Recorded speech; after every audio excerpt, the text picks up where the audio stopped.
एक टीचर का एक स्टूडेंट के साथ अफेयर चल रहा है, ऐसे एक अफवाह फैल जाती है। टीचर की वाइफ भी उस पर शक करने लग गई और इस वजह से उनमें दूरियां बढ़ जाती है। उनकी लाइफ में आए तूफानों की वजह से एक दूसरे से बहुत दूर चले गए थे। क्या फिर से पहले जैसे रह पाएंगे, या हम आज की हमारी सीरीज फिडेलिटी 2022 की एक नेटफ्लिक्स सीरीज में देखेंगे। इसका और एक translated name devotion a story of love and desire भी है। अगर आपको एक्सप्लेनेशन अच्छा लगता है तो प्लीज से लाइक और कमेंट जरूर कर दीजिएगा। अब बिना किसी देरी के एक्सप्लेनेशन स्टार्ट करते हैं।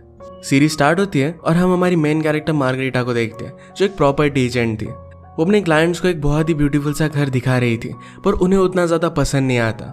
मार्गरेटा का इस हाउस के लिए एक विजन था, उसे एक सर्टन टाइप से इसे बनाना था, पर उसके क्लाइंट इसे तोड़ने वाले थे। ये उन्हें समझाने की कोशिश करती है, पर वो समझते नहीं।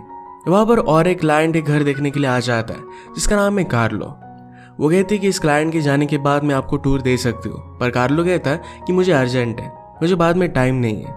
हाउस देखकर जब एक क्लाइंट चला गया तो कार्लो और मार्गरेटा दोनों इंटीमेट होने लग गए। एक्चुअल में ये दोनों हस्बैंड वाइफ है। नेक्स्ट सीन में हम देखते हैं कि कार्लो यूनिवर्सिटी में टीच कर रहा था। वो एक राइटर है और स्टूडेंट को अपनी बुक कैसे लिखते हैं ये वो सिखा रहा था। वो अपनी जॉब को बहुत ही सीरियसली लेता था और प्रैक्टिकल एक्सरसाइज के थ्रू सब लोगों को सब कुछ चीजें सिखाया करता था। हर एक स्टूडेंट के साथ उसे 1-to-1 सेशन भी चलते रहते थे। मार्गरेटा को लेग पेन है और इसी वजह से उसे थेरेपी के लिए जाना पड़ता है।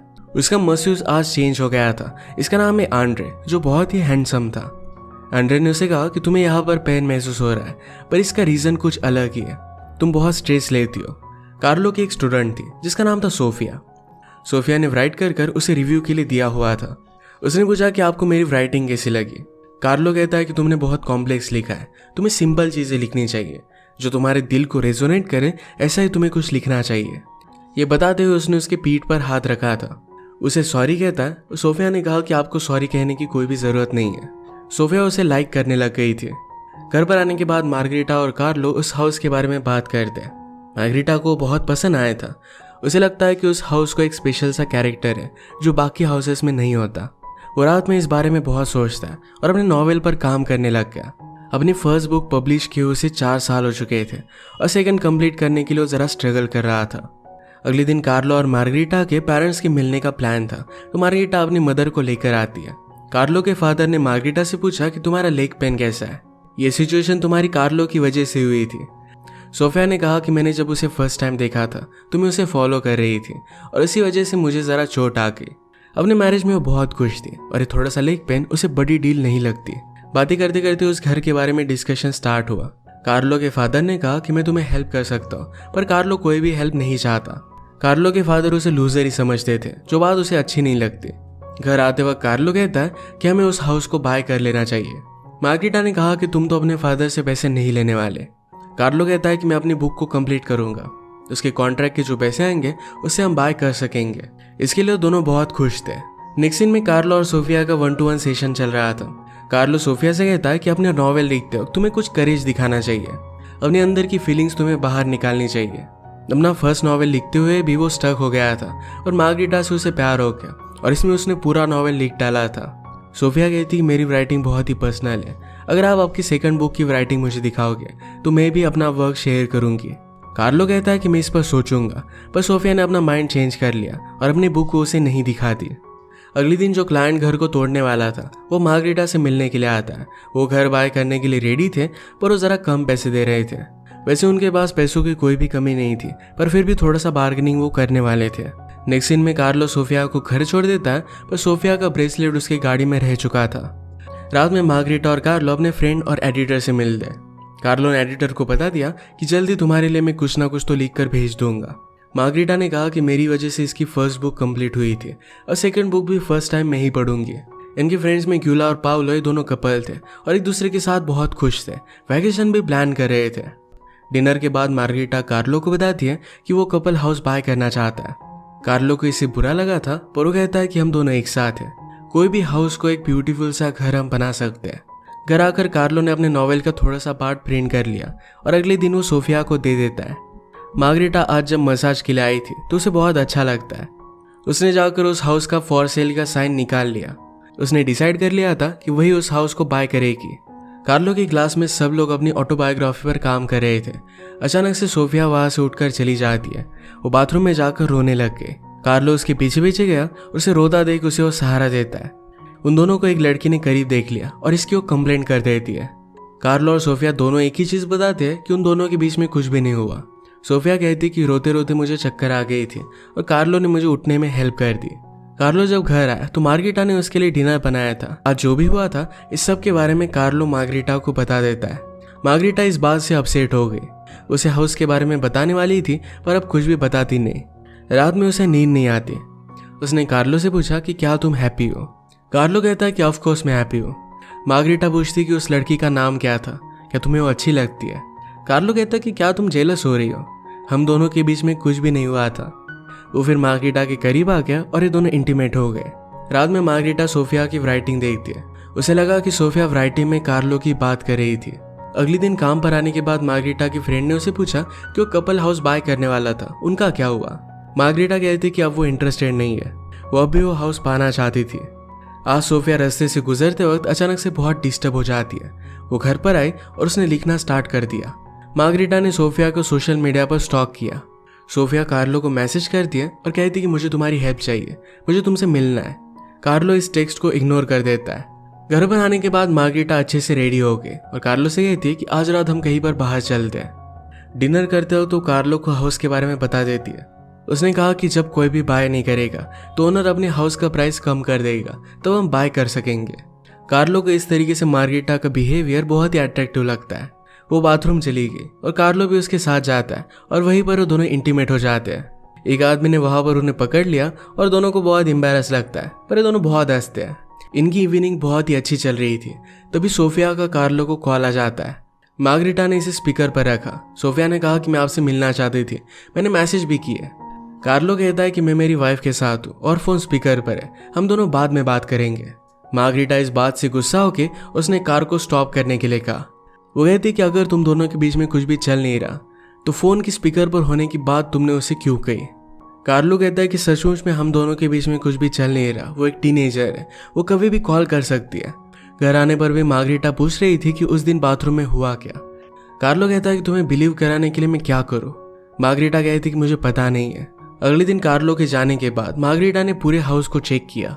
क्लास में सोफिया कार्लो को इस तरीके से कॉल करने के लिए सॉरी कहती है। कार्लो ने कहा कि तुम्हें कोई भी एडवाइस की जरूरत नहीं है। सोफिया ने कहा कि मुझे तुमसे एडवाइस चाहिए, हम दोनों के बीच में जो भी है ये चेंज नहीं होना चाहिए।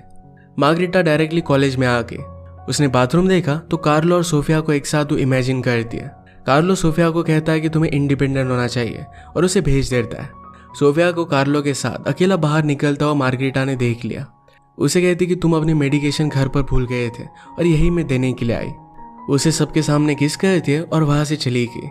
मसाज देते वक्त एंड्रे ने कहा कि थिंकिंग करना छोड़ दो। मार्गरीटा कहती मैं छोड़ नहीं पाती।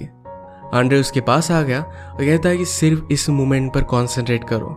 नेक्स्ट सीन में हम देखते हैं कि कार्लो मार्गरीटा के मदर से मिलने के लिए आया था। एक्चुअल में हमेशा एक दूसरे से मिलते रहते थे। वो उनसे बुक्स की रिकमेंडेशन लेता था, अगर उसे कोई भी प्रॉब्लम हो तो उनसे वो बात करता।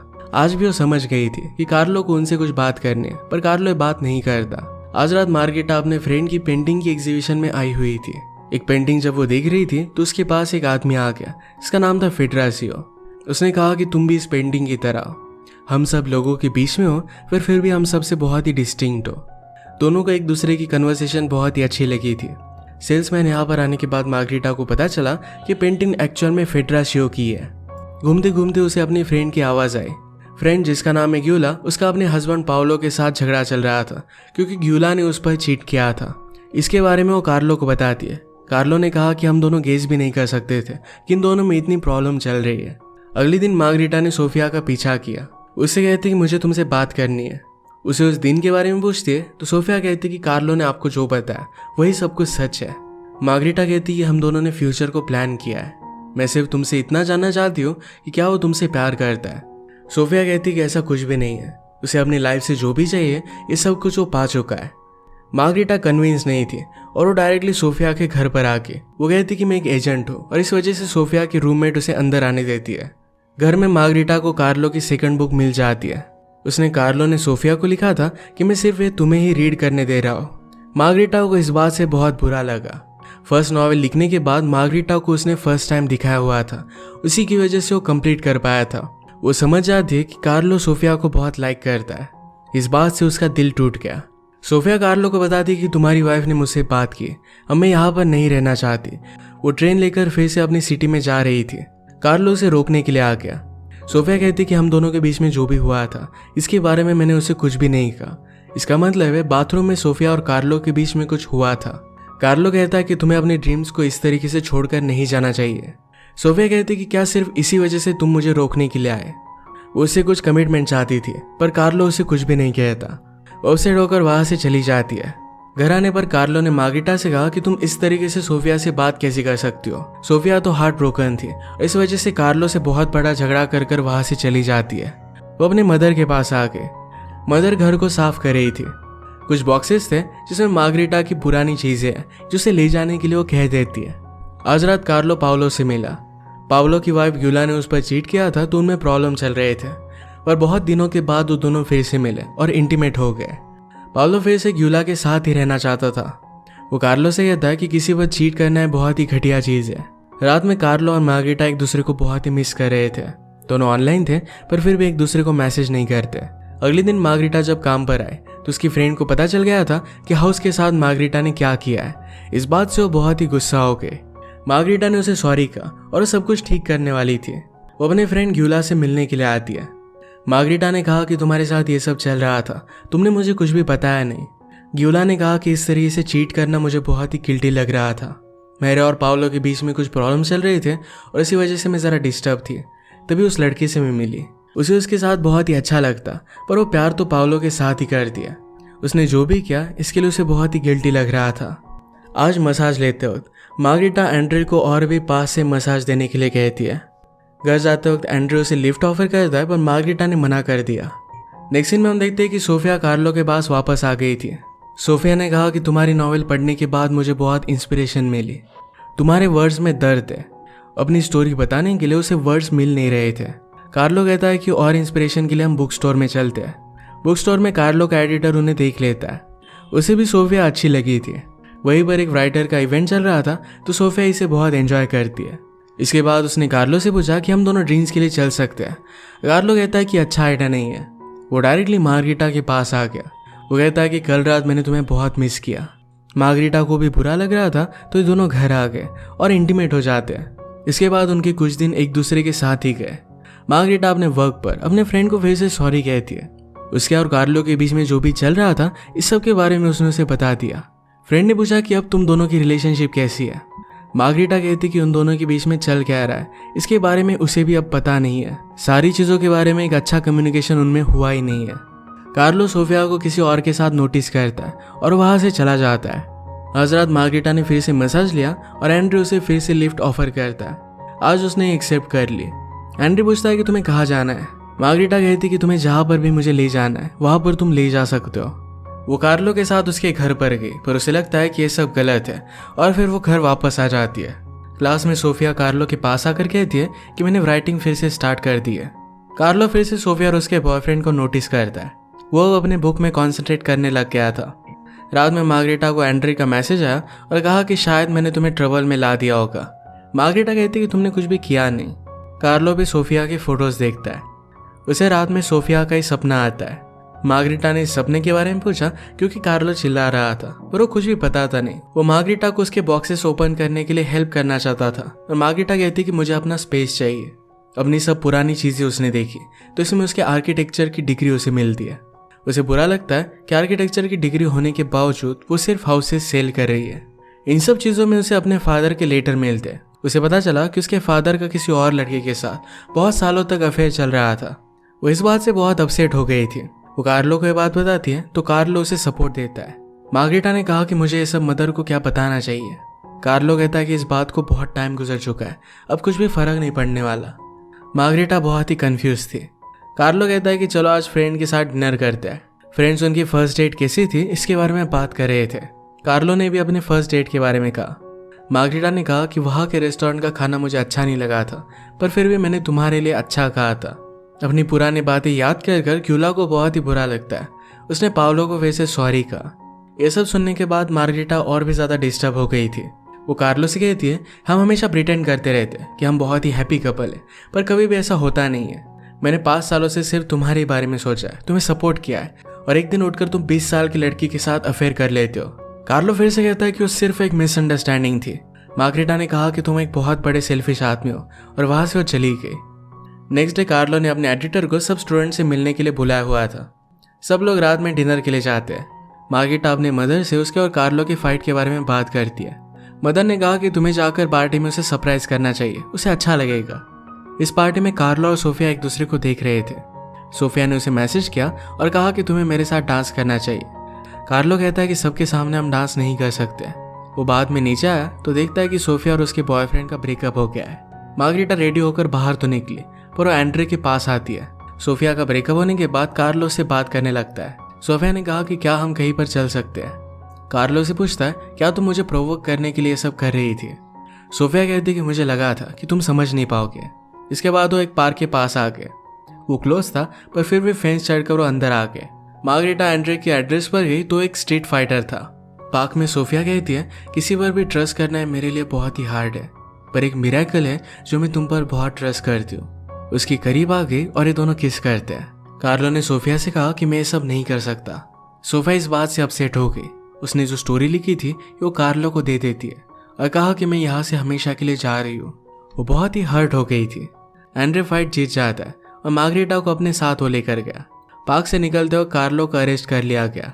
नेक्स्ट सीन में हम देखते हैं कि एंड्रे और मार्गरेटा जब घर जा रहे थे तो एक दूसरे को किस कर लेते हैं। अरेस्ट होने के बाद वो मार्गरेटा को कॉल लगाता है। वो उसे सब कुछ एक्सप्लेन करना चाहता था, पर मार्गरेटा कहती है कि मुझे कोई भी एक्सप्लेनेशन नहीं चाहिए, हमारा मैरिज पूरी तरीके से बर्बाद हो चुका है। अपसेट होकर वहां से चली गई। अगले दिन कार्लो को प्रिंसिपल ने बुलाया। वो कहते हैं कि कल रात तुम सोफिया के साथ थे और इसी वजह से उसे वो फायर कर देते हैं। मार्गरेटा एंड्रे के पास आई और ये दोनों इंटीमेट हो जाते हैं। सोफिया घर आने के बाद उसकी राइटिंग उसके फादर को दिखाती है। जब वो छोटी थी तो एक दिन उसकी मदर उसे ड्राइव के लिए लेकर गई। उस दिन उसकी मदर बहुत अपसेट थी और जानबूझकर उसने गाड़ी ठोक दी। ये सब पढ़कर फादर रोने लगते हैं। पैरेलल में हम देखते हैं कि हाउस के लिए मार्गरेटा को और एक क्लाइंट मिला था। उन्हें हाउस बहुत ही पसंद आता है और जिस तरीके से मार्गरेटा को इस हाउस को डिज़ाइन करना था उसी तरीके से डिज़ाइन वो मान लेते हैं। सोफिया के फादर ने उससे बात की, कहा कि मुझे हमेशा से पता था, मैं तुम पर वो सब प्रेशर नहीं डालना चाहता था। तुमने ये सब लिखकर बहुत अच्छा किया। फाइनली इस बारे में हम बात कर सकते हैं। फादर पूछते हैं कि तुम वापस क्यों आई। सोफिया ने कहा कि जो भी मैं करना चाहती थी, जो लिखना चाहती थी, वो मैं कंप्लीट कर चुकी हूँ। वहाँ रहने से कोई भी पॉइंट नहीं है। उसे नहीं लगता कि वो एक अच्छी राइटर है। फादर ने कहा कि तुम में ये सब लिखने का करेज है और यही बात सबसे इम्पोर्टेंट है। सोफिया ने कहा कि ये सब लिखने में एक आदमी ने मुझे बहुत हेल्प की थी। फादर पूछते कि क्या उसी की वजह से तुम यहाँ पर हो। सोफिया कहती कि हम दोनों के बीच में अब कुछ भी नहीं है। फादर कहते कि तो फिर हमारे घर के सामने वो कौन है। सोफिया ने देखा तो कार्लो उसका वेट कर रहा था। ये दोनों एक जगह और बात करने के लिए गए और कार्लो कहता है कि तुम्हारी राइटिंग बहुत ही अच्छी है। सोफिया कहती कि क्या तुम सिर्फ यही बात बताने के लिए यहाँ तक आ गए, तुम कॉल भी कर सकते थे। कार्लो कहता है कि मुझे तुमसे मिलना था। इसके बाद वो दोनों इंटीमेट हो जाते हैं। कार्लो कहता है कि मैं हमेशा तुमसे अट्रैक्टेड था, इस तरीके से हमारे रिलेशनशिप को छुपाने के लिए मैं सॉरी हूँ। रात में मार्गरेटा एंड्रे के साथ थी। वो कहती कि जिस तरीके से तुमने मेरा ख्याल रखा ऐसा किसी ने भी नहीं रखा था। वो दोनों फिर से इंटीमेट हो जाते हैं। नेक्स्ट डे मार्गरेटा से मिलने के लिए उसकी मदर आई। वो पूछती कि चल क्या रहा है। मार्गरेटा उसे सब कुछ बता देती है। उसने कहा कि अफेयर की वजह से मुझे अच्छा लग रहा है। वो फादर के अफेयर के बारे में उसे बता देती है। मदर को ऑलरेडी इसके बारे में पता था। मार्गरेटा ने पूछा कि आपने फादर को छोड़ा क्यों नहीं। मदर कहती कि वो टाइम अलग था, आज तुम अपनी लाइफ के बारे में सब कुछ डिसाइड कर सकती हो, ये डिसीजन सिर्फ तुम्हारा होगा। कार्लो को सोफिया का जो ब्रेसलेट मिला था एक दिन उसने छुपके से फिर से उसकी बैग में वो रख दिया था।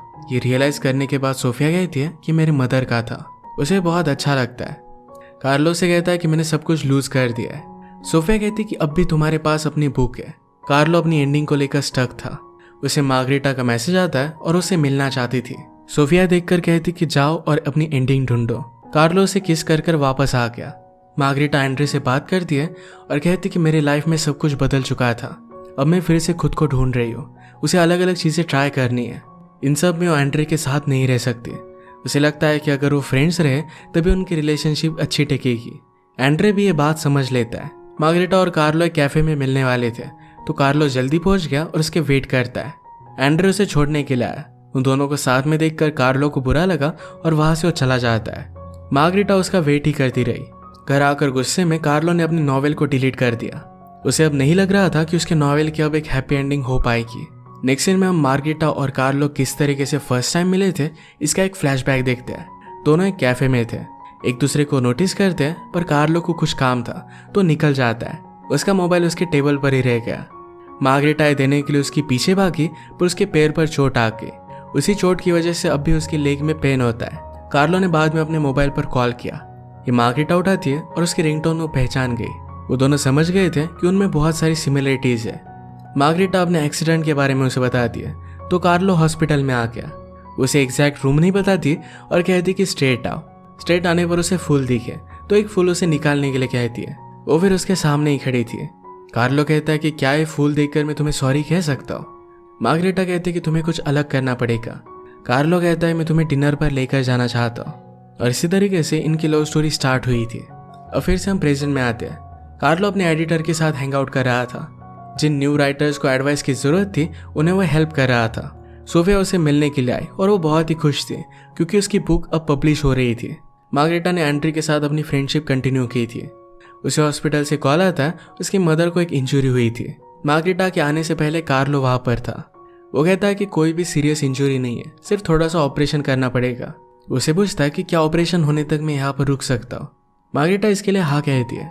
ये दोनों एक दूसरे से बात करने लग गए और कार्लो को पता था कि मार्गरेटा अपना खुद का स्टूडियो बना रही है जिसमें वो इंटीरियर डिजाइनिंग की कंसल्टेंसी स्टार्ट कर रही है। मार्गरेटा से मिलने के लिए फेडरा शिवा है जो उसका बॉयफ्रेंड है। ये वही है जिससे वो आर्ट गैलरी में मिली थी। अपनी मदर के ऑपरेशन की वजह से मार्गरेटा अपना इवेंट पोस्टपोन करने वाली थी। मदर ने कहा कि मैं तुम्हें सक्सेसफुल देखना चाहती हूँ, मेरी वजह से इस इवेंट को मत रोकना। कार्लो भी अपनी डेटिंग लाइफ अब एंजॉय कर रहा था। मार्गरेटा ने रात में एक आर्टिकल देखा जिसमें उसे सोफिया की ऐड दिखती है। उसकी बुक पब्लिशिंग का इवेंट था। नेक्स्ट सीन में कार्लो अपने फ्रेंड से बात कर रहा था। मार्गरेटा से मिलकर उसे बहुत अच्छा लगा, इसके बारे में उसे वो बता देता है। इसी के पैरेलल में मार्गरेटा की फ्रेंड भी उससे बात कर रही थी। उसे पूछती कि कार्लो को मिलकर तुम्हें कैसा लगा। मार्गरेटा कहती कि हम दोनों के बीच में कुछ भी नहीं है। फ्रेंड ने कहा कि तुम्हारी रिलेशनशिप बीच में ही छूट गई है, तुम्हें क्लोजर नहीं मिला है। मार्गरेटा भी एडमिट करती है कि वो भी कार्लो को मिस कर रही है। एक्चुअल में फ्रेंड्स ने मिलकर ही प्लान बनाया था कि दोनों को क्या लग रहा है इसके बारे में उन्हें पता चल सके।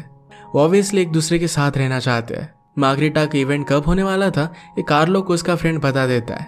कार्लो के साथ उसके एडिटर ने बात की। उसने कहा कि तुम राइटर को गाइड करने के लिए बहुत अच्छे हो। हमारे पेरिस के ब्रांच में एक पोजीशन ओपन हुई है जहां पर जाकर तुम जॉब कर सकते हो। कार्लो इसके लिए पहले अनश्योर था पर इसे वो एक्सेप्ट कर लेता है। आज कार्लो और मार्गरेटा एक दूसरे के बारे में बहुत सोच रहे थे। सोफिया के बुक इवेंट पर कार्लो उसके साथ था तो मार्गरेटा ये जाकर देख कर आई। उसे कुछ भी बात ना किए चली जाती है। सोफिया के इवेंट बहुत सक्सेसफुल रहा।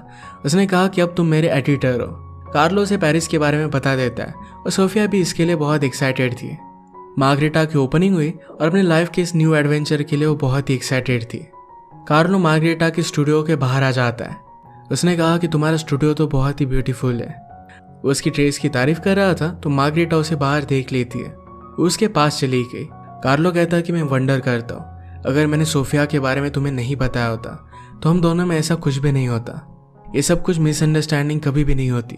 हम दोनों अभी भी साथ रहते हैं। मार्गरेटा कहती कि मैं भी इसके बारे में हमेशा सोचती रहती हूँ। कार्लो कहता है कि मैं तुम्हारे बारे में बहुत सोच रहा हूँ। जब हम दोनों एक दूसरे के साथ नहीं थे तो मुझे पता चला कि लाइफ में इम्पोर्टेंट क्या है। तुमने मुझे हमेशा इंस्पायर किया है। मैं इस लाइफ में जो भी हूँ सिर्फ तुम्हारी वजह से। सोफिया ने कहा कि यह बात बहुत ही ब्यूटीफुल है। उसके करीब आ गई और उसे किस कर लेती है। कार्लो पूछता है कि अब हम दोनों का क्या।